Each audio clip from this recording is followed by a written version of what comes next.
തിരുവനന്തപുരം കോർപ്പറേഷനിൽ ഇടതുകോട്ടയായ മുട്ടട ഡിവിഷനിൽ വിജയിച്ച വൈഷ്ണ സുരേഷ് ഭരണഘടന ഉയർത്തിപ്പിടിച്ച് സത്യപ്രതിജ്ഞ ചെയ്തു. ഈശ്വരനാമത്തിലായിരുന്നു സത്യപ്രതിജ്ഞ.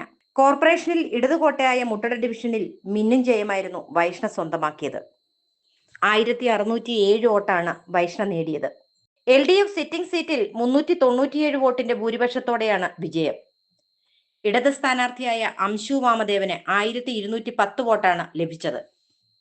BJP സ്ഥാനാർത്ഥി അജിത് കുമാർ 460 വോട്ടിൽ ഒതുങ്ങിയിരുന്നു. വോട്ടർ പട്ടികയിൽ നിന്ന് പേര് വെട്ടിയതുമായി ബന്ധപ്പെട്ട വിവാദങ്ങളോടെയാണ് വൈഷ്ണയുടെ സ്ഥാനാർത്ഥിത്വം വാർത്തകളിൽ നിറഞ്ഞത്. കള്ളവോട്ട് ചേർത്തു എന്നാരോപിച്ച് CPM രംഗത്തെത്തിയതോടെ വോട്ടർ പട്ടികയിൽ നിന്ന് വൈഷ്ണയുടെ പേര് ഒഴിവാക്കുകയായിരുന്നു. ഇതോടെ വൈഷ്ണയുടെ സ്ഥാനാർത്ഥിത്വം അനിശ്ചിതത്വത്തിലായി. പ്രചാരണം ആരംഭിച്ച ശേഷമായിരുന്നു വൈഷ്ണയ്ക്ക് തിരിച്ചടിയായി വോട്ടർ പട്ടിക വിവാദമെത്തിയത്. വൈഷ്ണയുടെ മേൽവിലാസത്തിൽ കൃത്യതയില്ലെന്നായിരുന്നു CPM തെരഞ്ഞെടുപ്പ് കമ്മീഷന് നൽകിയ പരാതി. തുടർന്ന് പ്രസിദ്ധീകരിച്ച അന്തിമ വോട്ടർ പട്ടികയിൽ വൈഷ്ണയുടെ പേരുണ്ടായിരുന്നില്ല. വോട്ടർ പട്ടികയിൽ നിന്ന് തന്നെ നീക്കം ചെയ്ത നടപടി ചോദ്യം ചെയ്ത് വൈഷ്ണ സുരേഷ് ഹൈക്കോടതിയിലെത്തിയിരുന്നു. സ്ഥാനാർത്ഥിയായി പ്രഖ്യാപിച്ച ശേഷമാണ് വോട്ടർ പട്ടികയിൽ പേരില്ലെന്ന് അറിഞ്ഞത്. നടപടിക്രമങ്ങൾ പാലിക്കാതെയാണ് തന്നെ ഒഴിവാക്കിയതെന്നും വോട്ടർ പട്ടികയിൽ പേര് ഉൾപ്പെടുത്തണമെന്നുമായിരുന്നു ആവശ്യം.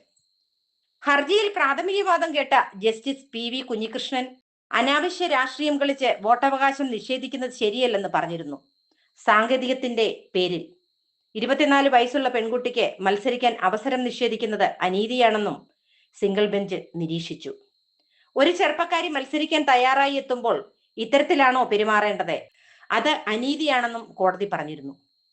പിന്നാലെ വിഷയത്തിൽ ജില്ലാ കളക്ടർ അടിയന്തര നടപടി സ്വീകരിക്കണമെന്ന് കോടതി നിർദ്ദേശിച്ചു.